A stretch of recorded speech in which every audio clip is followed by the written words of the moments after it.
Christianity Today, you're listening to The Bulletin, a podcast about the people, events, and issues that are shaping our world. I'm Mike Cosper, and I'm recording this on October 7th, 2024. 1 year since the terror attacks that killed more than 1,200 people in Israel and ended with more than 250 others led to Gaza in captivity. It's been a brutal year since. Along with an intense war in Gaza, where Israel has sought to eliminate Hamas' capacity for such attacks, there's been a global response that has blamed Israel, accused it of genocide, of indifference to the suffering of the Palestinian people. Today, the war is expanding, north into Lebanon, and more broadly towards Iran, who sponsored and funded the work of Hamas in the months and years before October the 7th. So how do we think about all of this? How do we think about the moral, civil, and spiritual implications of this war? Well, I could think of few conversation partners as well suited to the moment as Yossi Klein Halevi. He's the author of several award-winning books, including Letters to My Palestinian Neighbor and Like Dreamers, a book that chronicles the paratroopers who took the Western Wall in 1967 and whose lives illuminate the complex politics of Israel in the aftermath of that war. He's also the co-host of the podcast For Heaven's Sake with Daniil Hartman, a show that provides profound insight into the conscience and heart of Israeli society, especially since October the 7th. I can think of few people who can better illuminate the complicated and conflicted emotions of Israelis and Jews worldwide in the years since October the 7th. And I'm grateful that he was willing to sit down with me. He joined me from his home in Jerusalem. Yossi Klein Halevi, welcome to The Bulletin. It's great to be back with you. I'm glad you're safe. It's been an eventful few days. We're a year out from the attacks of October the 7th. What was life like October the 6th before the attacks? October 6th feels like it happened about 10 years ago. And since the 7th, we've really lost a sense of time. I almost never know what date it is. And it's an emotional stretch because really life feels... October 6th was what turned out to be the last day of what I would have described until October 7th as the worst year in Israel's history. And it was a year when many of us were out on the streets literally every week, sometimes every day, to protest against the most right-wing, anti-democratic government this country has ever had, a government that was trying to dismantle the power of an independent judiciary. And bear in mind that we don't have a constitution. All that stands in the way of unlimited power for the prime minister is a strong court. We were really fighting for the future of Israeli democracy and for the future of Israel as a decent society. And the miracle for me of Israeli democracy is that it exists at all. Because I think that any country in our place, any people that would be living under this kind of relentless pressure, terrorism, war, boycott, isolation, and that's been the Israeli reality from the day that we were born in 1948 until today. We've never known a real day of peace. And yet we managed to not only preserve our democratic institutions, but to grow them. And until this government, that was the consensus here. And it didn't matter if it was a left-wing government or a right-wing government. There was the same commitment to preserving Israel as a democracy. So the year leading up to October 7th was the sense of fighting for Israel's soul and fighting for a decent Israel. There's no other country that I can think of that's more of a test case for what are the fault lines when a society, a democratic society, is subjected to such relentless pressure. And so that's what we were fighting for. And the amazing thing in retrospect about the transition from October 6th to October 8th is that on October 6th, we were at an all-time low in terms of our schisms. it was beginning to feel as if we were heading toward two separate societies, two Israels that were losing their ability to have the same most minimal sense of shared national identity. And then on October 8th, we pulled together in a way that we've rarely done in recent decades. It was as if we surprised ourselves that we still had the instincts of national solidarity. We were still a functioning people. And so there's such a tremendous sense of disorientation, but in a very positive way. And the one blessing that really came out of October 7th for Israel from the Hamas massacre was that we rediscovered our capacity to function as one people. Your personal journey, I think, is relevant to some of this too, because you described the current government as, the most right wing in the country's history. You have a memoir that was published a few years back where you describe yourself as an extremist. You were part of the right-wing movement. Can you describe your own journey a little bit? And for listeners who aren't aware, what does it mean to be right-wing in Israel? Right. Well, that book, Memoirs of a Jewish Extremist, is really written in past tense. It defined, just to be clear. It was about my teenage association with far-right Jewish extremism, which basically, if I have to define in one sentence what the sensibility of the Jewish far right is, it's that the entire world hates the Jews and the non-Jewish world will always betray us. That's the pattern of Jewish history. That's certainly what my father, who was a Holocaust survivor, believed, and he raised me on that. And so the book that I wrote is really the story of a transformation, of beginning to leave behind that mindset of a totally besieged Jewish people. Now, that mindset, I think, is not totally divorced from reality. It's a very understandable reading of Jewish history, and to some extent, it's an understandable reading of Israel's predicament today. We don't have that many friends around the world. Now, we do have many friends in the Christian communities, and that's something that really helped me in my own personal evolution and realizing that, well, no, we're not alone, and it's not the Holocaust anymore. It's not the Holocaust for two reasons. One is, the most important reason, is we have the means to defend ourselves. And the second is that we're not alone in the world.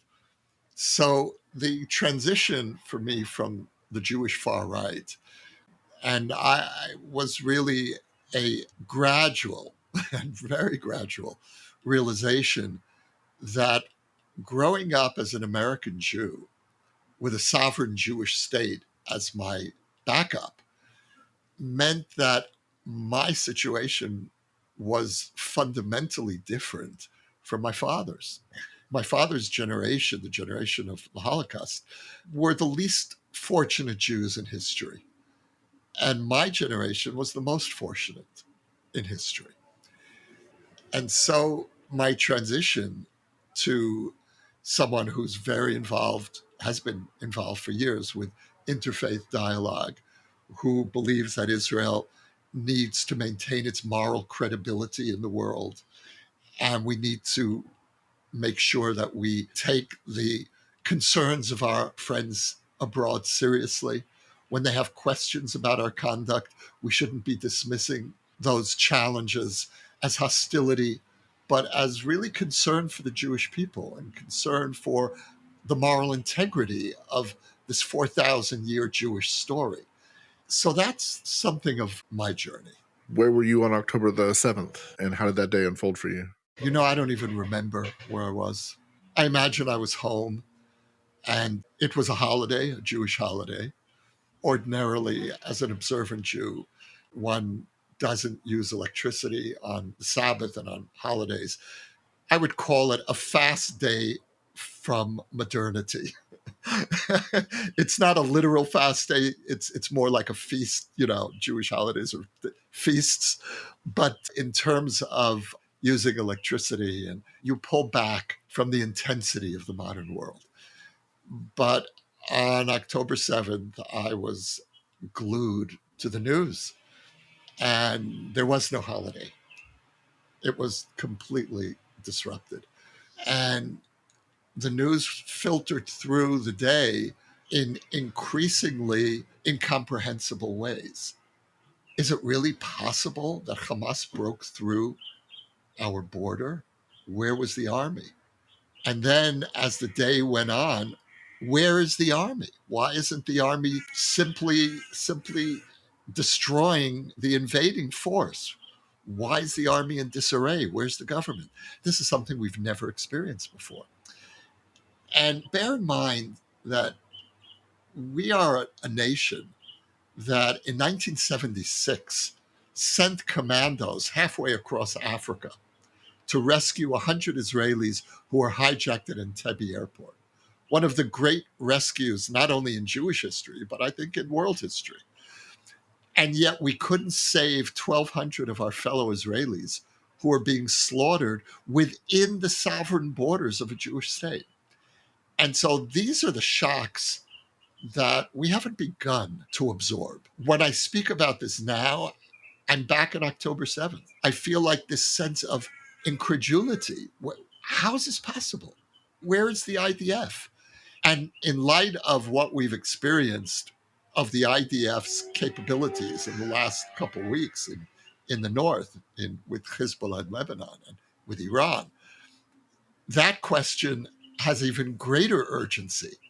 How is it possible that we could fail so completely in Gaza and then be the IDF that everyone expected and that we knew all those years, if anything, even more capable and more daring than we've experienced maybe since the 1967 Six-Day War or the Entebbe rescue? As the IDF is back, but where was it? Why did it go so wrong? We don't have answers yet. On October 8th, a large crowd, coordinated by the Democratic Socialists of America, gathered in Times Square in New York City. They celebrated the achievements of Hamas on the previous day. It was one of several gatherings that treated the massacre as legitimate political activity and saw Hamas as freedom fighters. It was also a preview of the protests that would follow on college campuses, city squares, outside government offices, synagogues, and day schools around the world in the months ahead.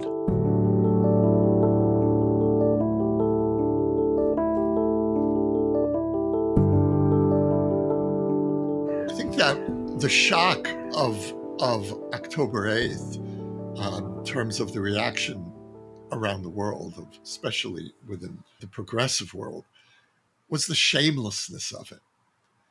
And this is a moment when decent people should either express heartfelt sympathy or pretend to be expressing heartfelt sympathy if you don't feel it, or at the very least, be quiet. And the celebrations, the gloating, and then, of course, followed by the denial of the atrocity stories. There's a whole mini industry of October 7th denialism, which was embodied by the mass vandalizing of the posters of the kidnapped Israelis in Gaza. The fact that these posters were desecrated or torn down, or as I saw posters around Columbia University for the hostages that were literally defaced. The faces of the hostages were blacked out. They were erased. The shock, I think, was also that at precisely the moment when Hamas made clear what the slogan "from the river to the sea, Palestine will be free" would mean for Israel's 7 million Jews, what it would mean to be defenseless, to be without a protective army, without a protective Jewish state, and to be left to the mercies of Hamas and Hezbollah, that at just that moment, anti-Zionists around the world adopt the Hamas slogan, and that becomes the motto on campuses around the world. That's something that I can't process. I don't know what to do with that.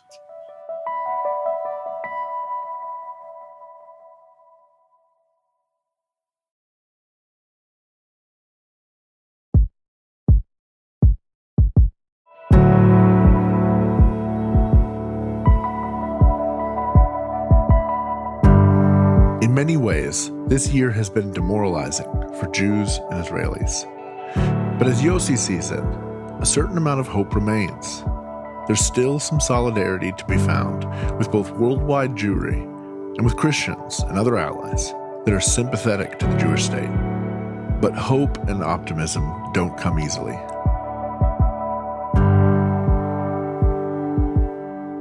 This has been maybe the hardest year for me personally since I began to break with that mindset of the Jewish far right, us versus them way of looking at the world. I've had to remind myself constantly that even though it still feels like we're alone, we're not alone. We really do have friends. I just got back literally last night from London. This is Rosh Hashanah, the Jewish New Year begins tonight. And I was on a plane flying home from London just as the missiles were landing in Israel. And the pilot was saying, listen, it doesn't look like we'll be able to land. And we've got a plane load of Jews who are on their way back to their families and saying, okay, it looks like we're going to spend the holiday in Cyprus. And unfortunately, we were able to land just as the last of the missiles hit Israel, and Israeli airspace reopened, and we just came in like right under the wire. I'm telling you this because I made a point of telling people in London, whoever I met there, in restaurants, taxis, I'm from Israel. I wanted to see the reaction because London has been one of the world centers of anti-Israel protests. We've had hundreds of thousands of people demonstrating, sometimes on a weekly basis. And I didn't encounter any hostility at all. Quite the opposite. People were wishing Israel well, saying, we're really thinking of you guys over there. And I came away feeling deeply encouraged. I met a guy, one of the leaders of the Jewish community in Britain, who wears a sweatshirt that says Zionist on it. That's all, one word, Zionist. And he wears it everywhere. Right. And he told me that in all these months, he's had only one negative comment. People are either surprised or supportive. So it looks really bad, and I'm not minimizing the hostility that's out there. But there are other, quieter trends going on.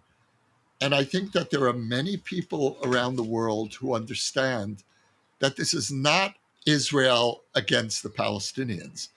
This is Israel against Iran. And the Iranian access is far more than Hamas or Hezbollah. Israel is facing a multi-front war from Iraq to Yemen to Iran itself. And many people understand that the war that Israel is fighting is not only about Israel. It's about the future of the West's ability to deal with radical Islamist terrorism. And for whatever reason, Israel is the front line of this war, not by choice, but that's where we found ourselves. We have far more sympathy, I think, than we realize. In the moments after October the 7th, it seemed like there was this very clear moral sense of Hamas must be defeated so that something like this can never happen again. And yes, we have to bring the hostages home. And it feels like over time, what unfolded is an increasing sense that those two goals were in conflict with one another. For the first few months of the war, most Israelis pretended that we could both defeat Hamas, destroy Hamas's capability to govern, and save the hostages. And what's become clear in recent months is that we're going to have to choose. And in the first months, I prioritized defeating Hamas over saving the hostages because I felt that what we had lost on October 7th was our military deterrence, the credibility of our deterrence. And in the Middle East, to be without a credible military deterrence for the lone non-Arab and non-Muslim country for thousands of kilometers around was an existential threat. And our military deterrence was shattered on October 7th precisely because our weakest enemy delivered the most devastating blow in our history. And so I felt this overwhelming need to restore our deterrence. But in recent months, I've shifted to prioritizing the hostages for several reasons. One of which is that I felt that the main front in this war is actually not against Hamas. Hezbollah is a far more formidable enemy, or at least it was. And I felt we needed to shift the war to the north. And ultimately, we needed to confront Iran because all of these fronts are actually subsidiaries of the main war, which is between Israel and Iran. And I felt that we needed to stop fighting wars against Iran's proxies and make sure that Iran, most of all, has no capacity for nuclear weapons. And if the price for that was leaving Hamas in power and making a deal for the hostages and then focusing our attention to the north, I felt we needed to be ready to pay that, especially after the months of fighting in Gaza. And I feel that even more strongly today. If Hamas declares victory in this war, let them declare victory. Their capacity has been so drastically degraded that I think whatever declarations of victory they would make would really be hollow. And now we're fighting the war that I actually thought on October 8th we should be fighting immediately. I felt we should leave Hamas alone, at least for now, and go directly to Hezbollah and Iran. So that's where we are today. And that's all the more reason why I feel we need to be negotiating a deal that saves whoever among the hostages are left. And we know that Hamas has either executed hostages or allowed them to die in captivity. And so we need to save whoever is left. There's a deeper argument here, which is what we call in Hebrew Pidyon Shvuyim. Pidyon Shvuyim is a deep religious concept, which means redeeming the hostages.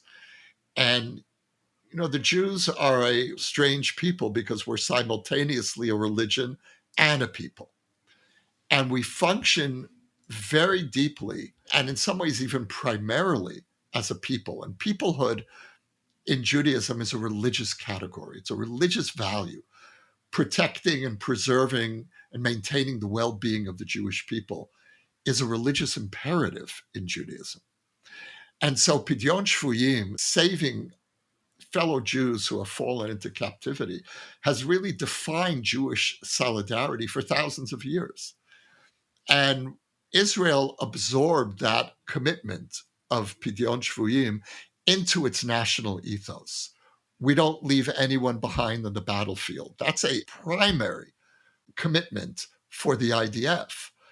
In fact, we've sent soldiers into harm's way in Gaza to rescue bodies of hostages. We knew that the hostages were no longer alive, and yet we endangered the lives of soldiers in order to retrieve bodies. So that's such a deep principle in how Jews relate to each other.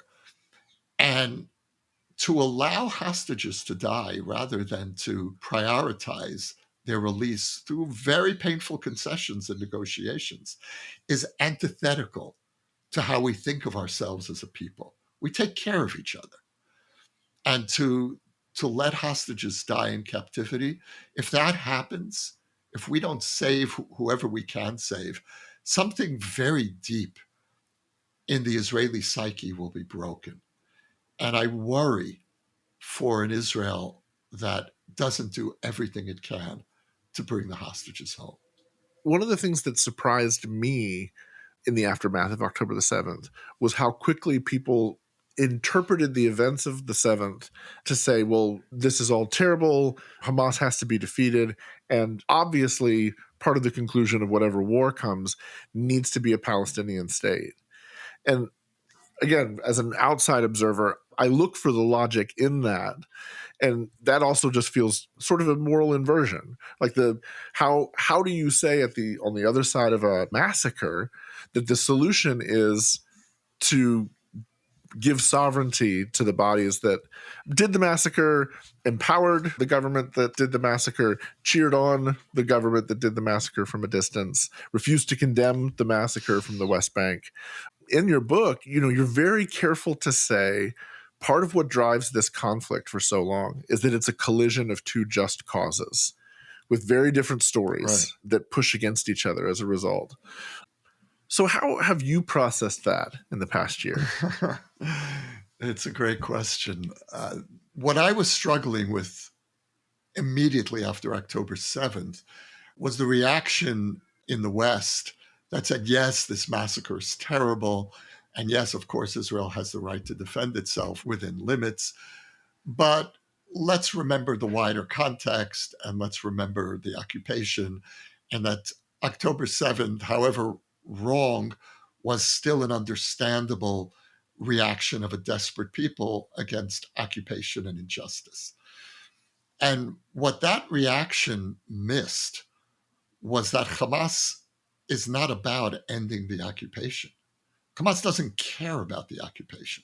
Hamas is about ending the existence of a Jewish state in any borders.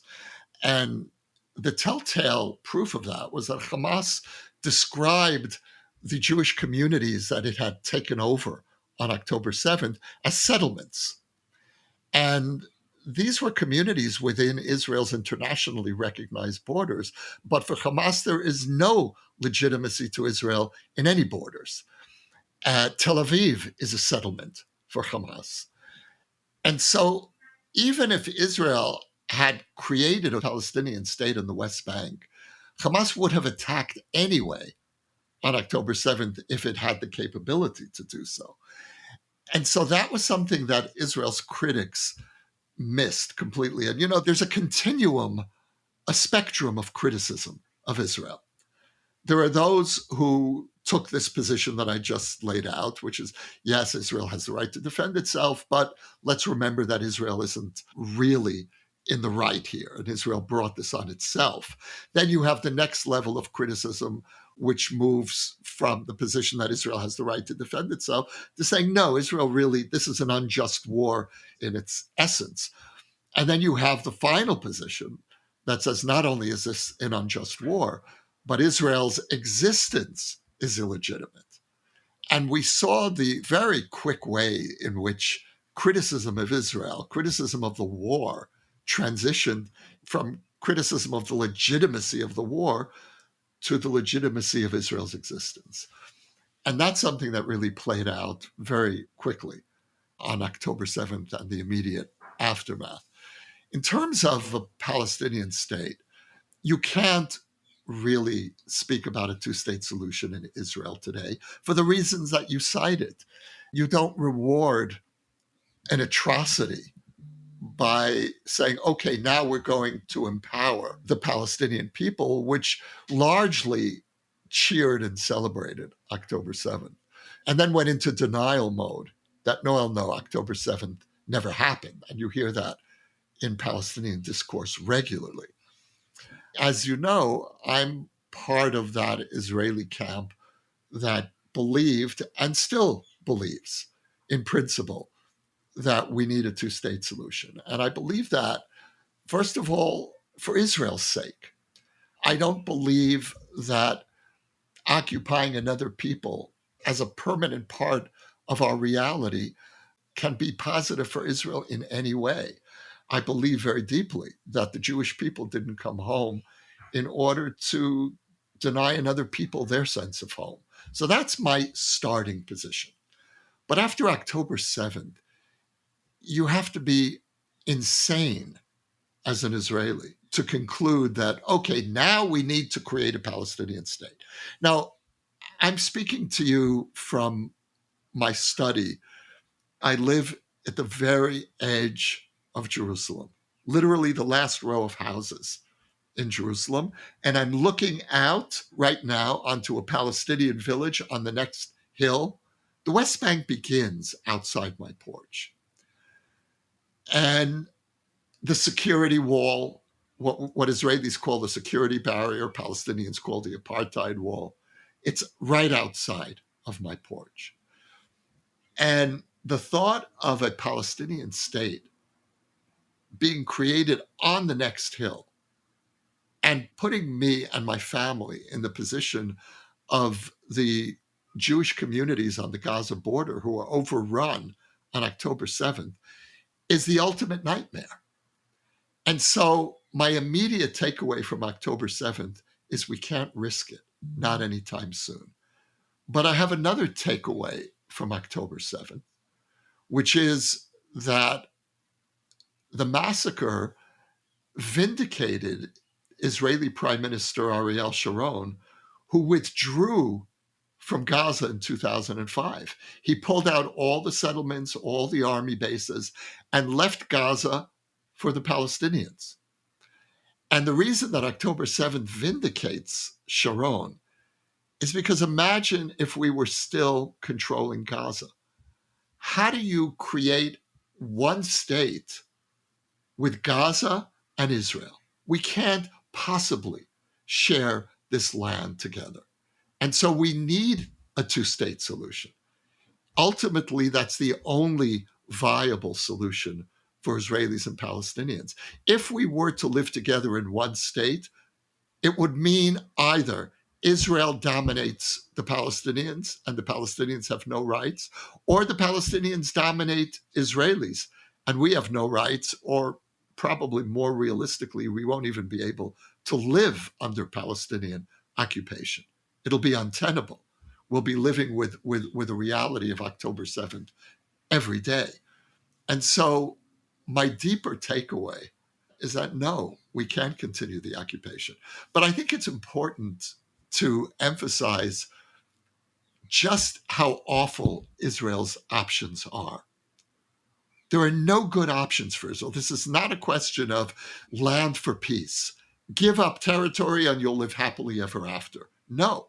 If I give up the West Bank outside my window, it means that I probably sooner or later will have a Hamas government in the West Bank because Hamas is the strongest political force and military force in Palestinian society. So how do I live next door with Hamas? On the other hand, if I don't withdraw from the West Bank, then I'm going to be in a position of being a permanent occupier of another people. And what will that do to the moral credibility of the Jewish story, of this 4,000-year story, of the story of the Jewish, this amazing story of the Jewish people's return home? You know, there's no story like this in history. And so I have to protect the moral credibility of this story. But I also have to figure out at the same time that I'm protecting our moral credibility, how do I ensure that we're able to physically defend ourselves in the craziest region on the planet, the most dangerous region?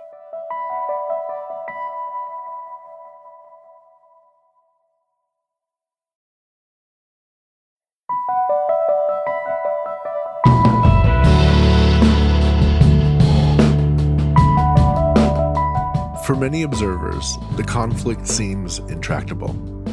Each side's narrative contradicts the other, and it's hard to imagine how their narratives might change. But as Yossi describes it, without some change to these narratives, the possibility of peace or reconciliation will remain far off and unimaginable.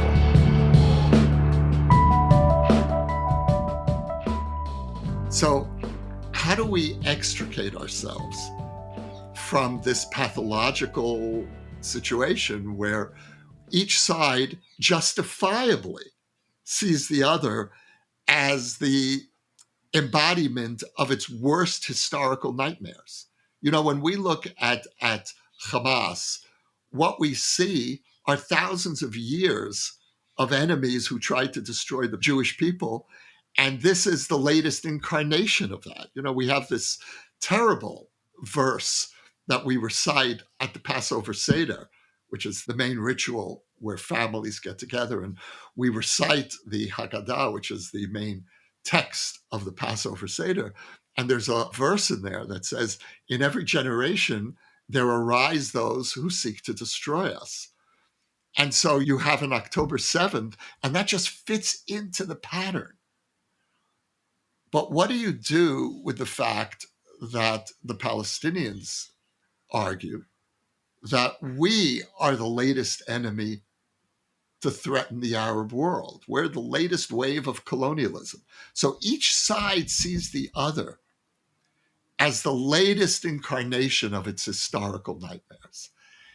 And somehow, if there's ever going to be any hope for reconciliation, we're going to have to come to terms with the fact that not only does each side perceive the other as the embodiment of its worst nightmares, but each side has good reason for doing that, because we've had 100 years at working really hard to fulfill the other side's worst expectations of the other.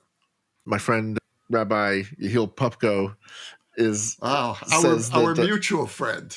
Oh, and, good. Yeah. And my teacher, my mentor. I figured you all probably knew each other well. He's fond of saying that Jewish holidays they're trying to kill us. Let's eat. They tried to kill us. It didn't work. Let's eat. Yeah. So I wonder, how do you think October 7th is going to be remembered in the years to come? Does it fit into that tradition? First of all, I think there are two categories of Jewish holidays. One is they tried to kill us, it didn't work, let's eat. The other is they tried to kill us, they succeeded, but we're here anyway, now let's eat. And the Holocaust certainly fits into that second category, and October 7th does too. The great shock of October 7th is really how we began this conversation, is that this inconceivable series of atrocities happened within the borders of a sovereign Jewish state. It didn't happen when the Jews were powerless and dispersed around the world. It happened on our watch. We have nobody to blame for this except ourselves.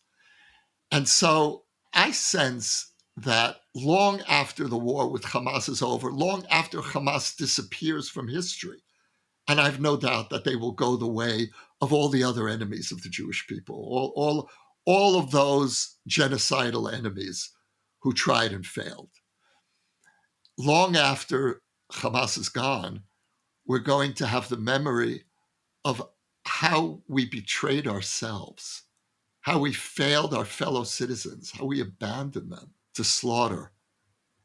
And we will remember this as a warning, a constant warning not to let down our guard, not to take our existence and our security for granted. That's the long-term memory of October 7th. And then I think we're going to remember October 8th. We're going to remember how we all came together after our most divisive year in Israel's history.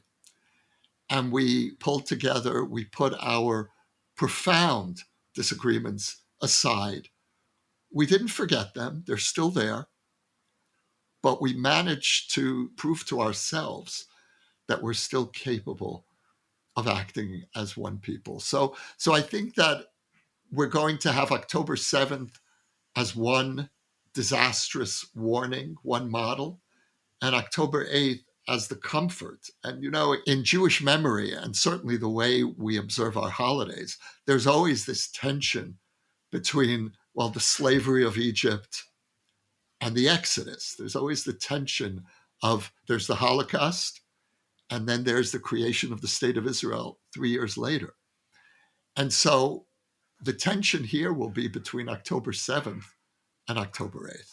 And that, I think, is how we're going to navigate the disaster and the trauma of the memory of October 7th. And part of the genius of Jewish memory and Jewish ritual is that we actually preserve the trauma and the healing, the trauma and the antidote as living experiences for generations of Jews. And here we are 3,000 years later, 3,500 years later, still remembering the slavery of Egypt and the joy of the Exodus. And I think that this period will play out in Jewish memory, in Jewish religious ritual, in a similar dichotomous way. Well, Yossi, thank you so much for making time for this conversation. I'm glad you're safe. I'm glad you got home safely last night. dodging rockets on the way into the Tel Aviv airport. I hope you stay safe, and I hope to see you next time I'm in Jerusalem. I look enormously forward to that. And thank you for your friendship, not only personally, but for the Jewish people and for Israel. And thank you, all of your listeners who wish us well. It means an enormous amount to us, especially now.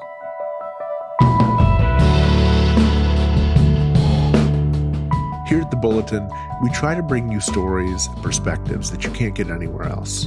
Reflections on world events that seek to balance the complexities of living in a broken world with the gospel hope of Jesus Christ.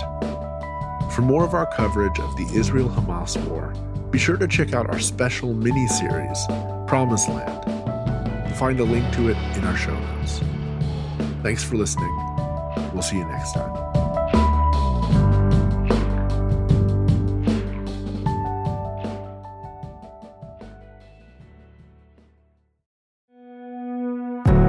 The Bulletin is a production of Christianity Today. It's produced by Clarissa Mall. The associate producer is Leslie Thompson. This episode was mixed by TJ Hester. Theme music by Dan Phelps. Eric Petrick and Mike Cosper are the executive producers of CT Media Podcasts, and Matt Stevens is our senior producer. If you enjoyed this episode, please leave us a rating and review to help more people find the show. Thanks for listening.